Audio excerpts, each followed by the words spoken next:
14번입니다.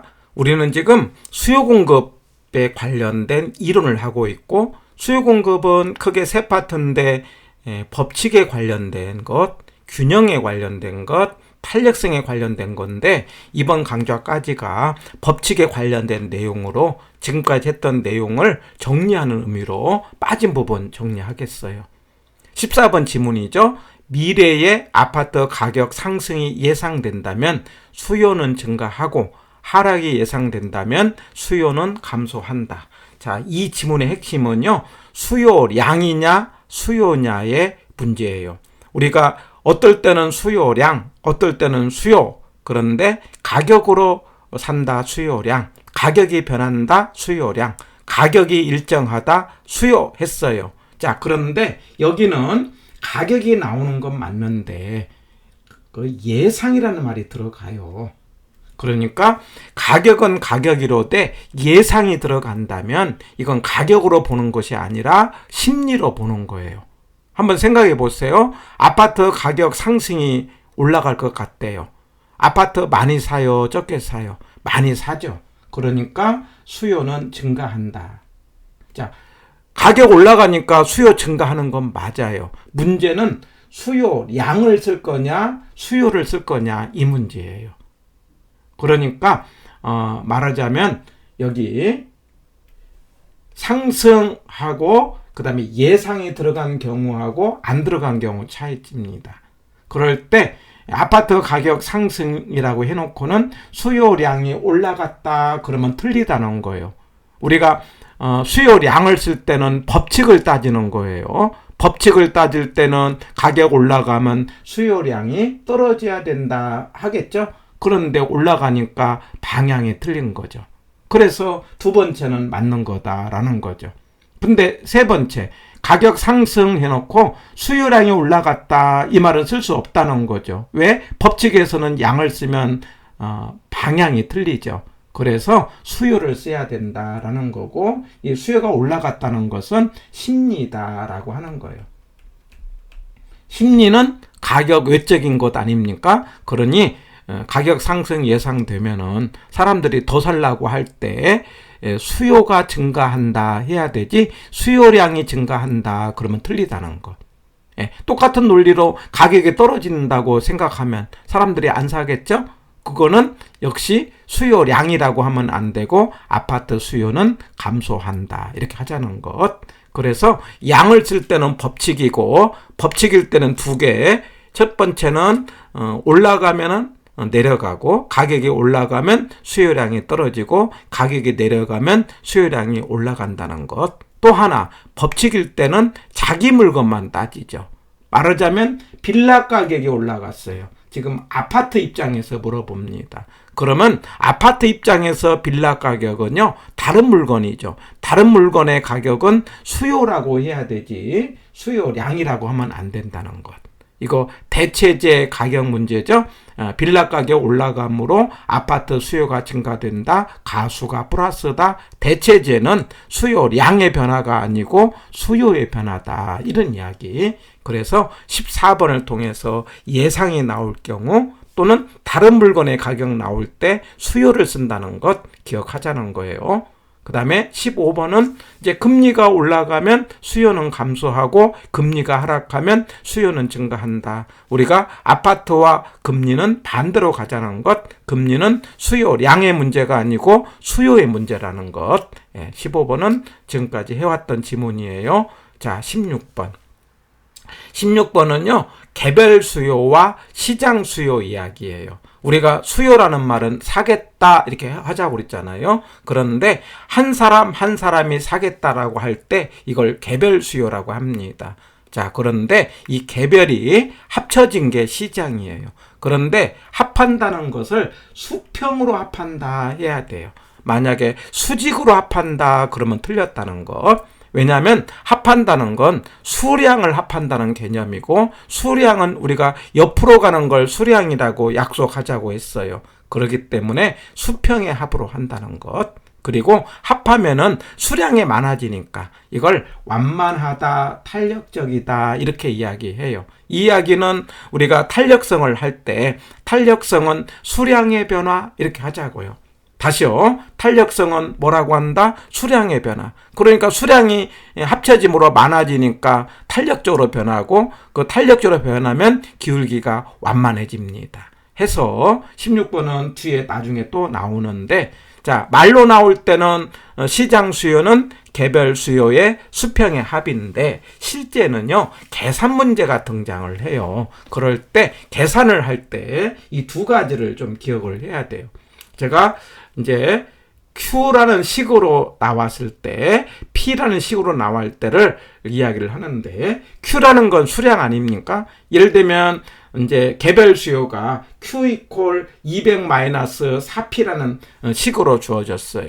그런데 이런 개별이 4배가 돼서 시장이 된다라고 한다면 Q는 수량이니까 전체를 곱합니다. 그러니까 전체를 곱한다는 건 여기 200-4P에다가 4를 곱하는 거예요. 이럴 때는요, 이거 계산할 때는 따로따로 이렇게 두 번 곱하는 거예요, 이렇게. 그래갖고 800-16P다 이렇게 말할 수 있어요.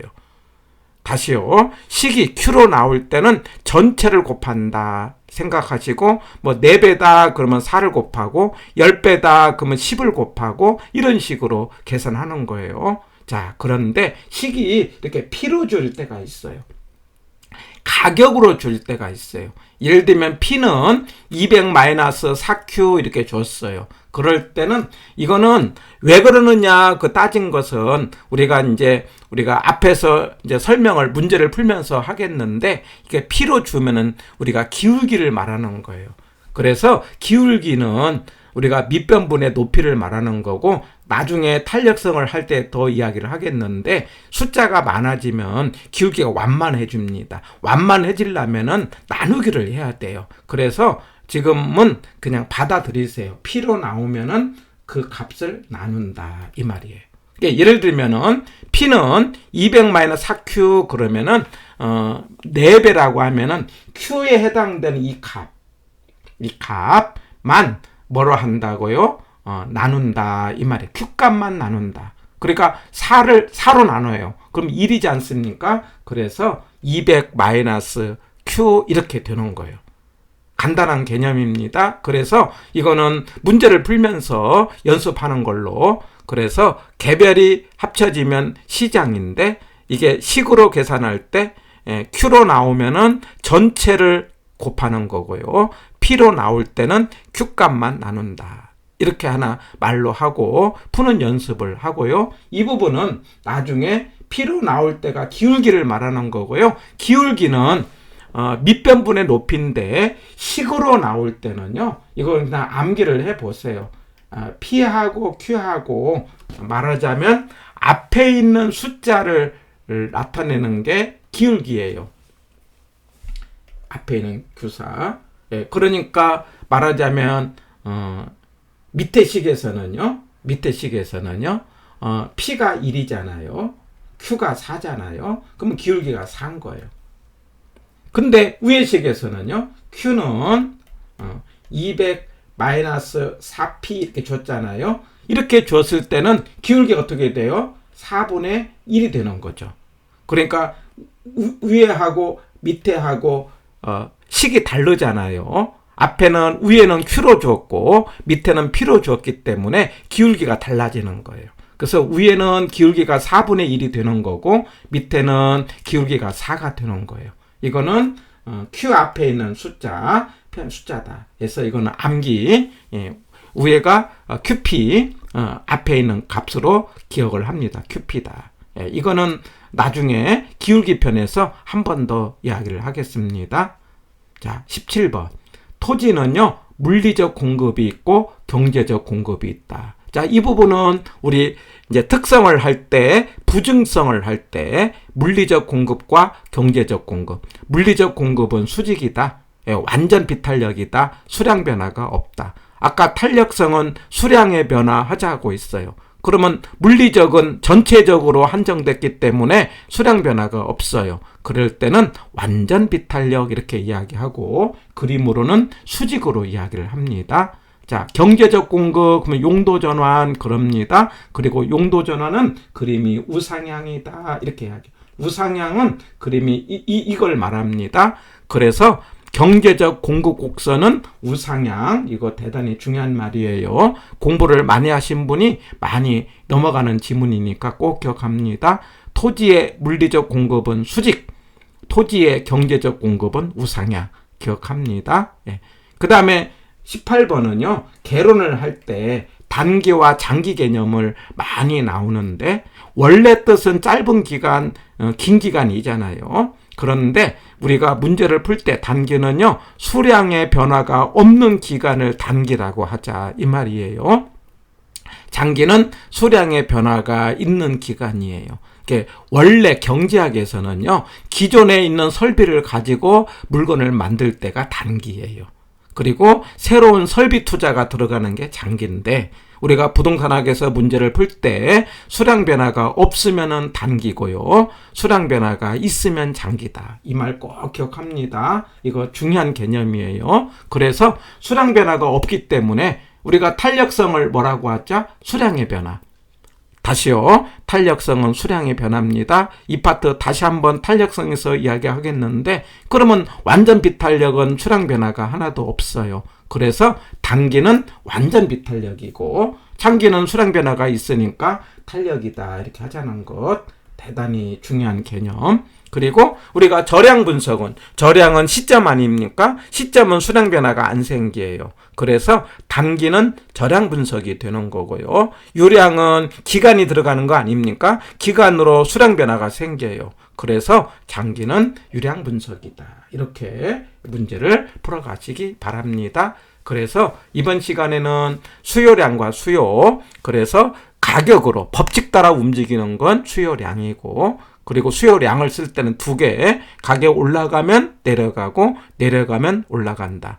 자, 이 가격과 임대료는 같이 가는 거 알겠죠? 그런데 이 가격이라는 건 자기 물건만 따진다는 것, 다른 물건의 가격은 이건 법칙이 아니고 수요의 변화고, 아파트 입장에서 빌라 가격은 수요량 하면 틀리고 수요라고 해야 된다. 그래서 다른 물건일 때는 대체제 보완제고, 그 방향이 가수가 플러스는 대체제, 가수가 마이너스는 보완제, 이렇게 가는 거예요.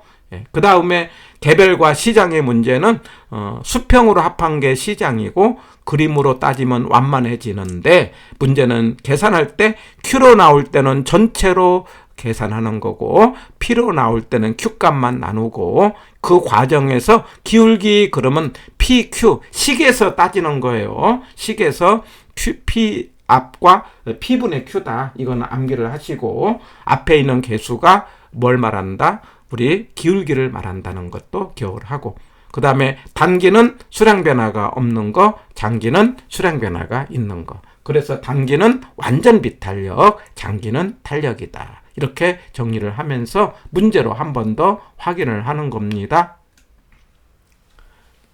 7번입니다. 아파트 입장에서 수요량과 수요를 설명을 했어요. 수요량 법칙, 수요, 가격 외 다른 거죠. 예. 그러면 이제 1번 하락이 예상 이런 말이 나오면 심리라고 하자고 그랬죠. 심리는 수요량 하면 안 되고 수요다.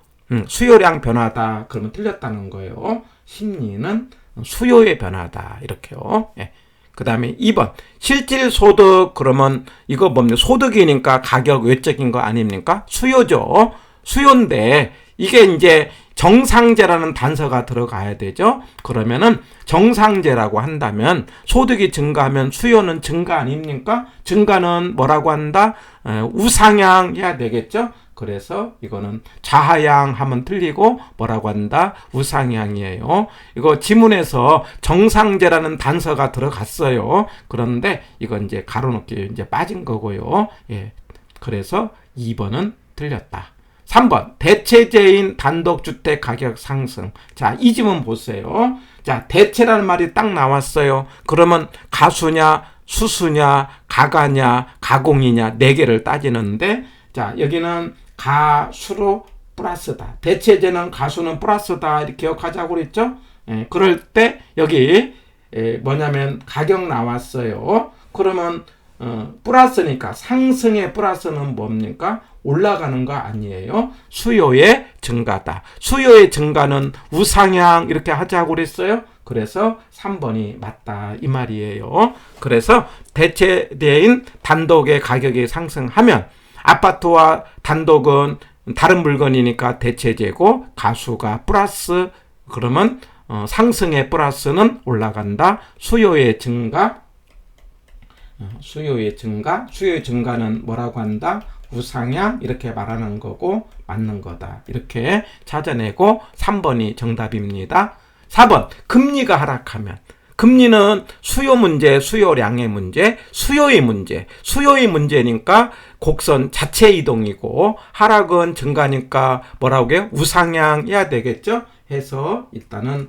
수요량의 문제가 아닌가? 틀렸다. 그 다음에 5번 세금. 세금은 수요량의 문제, 수요의 문제, 수요의 문제. 그러니까 수요의 문제고요. 거래세가 인상되면 어떠요?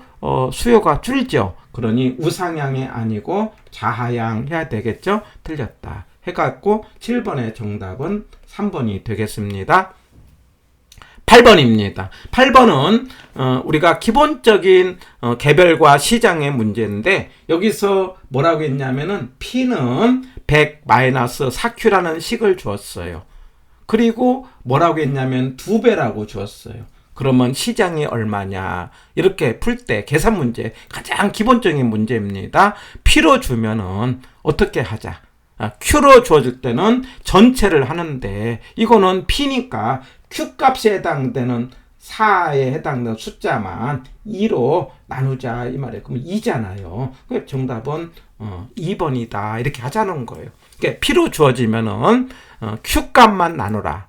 4Q에서 4를 2배니까 2로 나누어서 정답은 2번 이렇게 하자는 거예요. 그래서 개별과 시장의 관계는 대단히 쉽게 문제를 풀고, 여기서 나중에 조금 더 공부를 한다면 기울기는 뭐라고 한다? P와 Q에서 앞에 있는 값이 기울기에 해당된다는 것, 이것도 중요해요. 시험에 잘 나오고 있어요. 다음에 P분의 Q에서 앞부분에 해당되는 그 개수값이 기울기에 해당된다는 것도 기억을 하고요.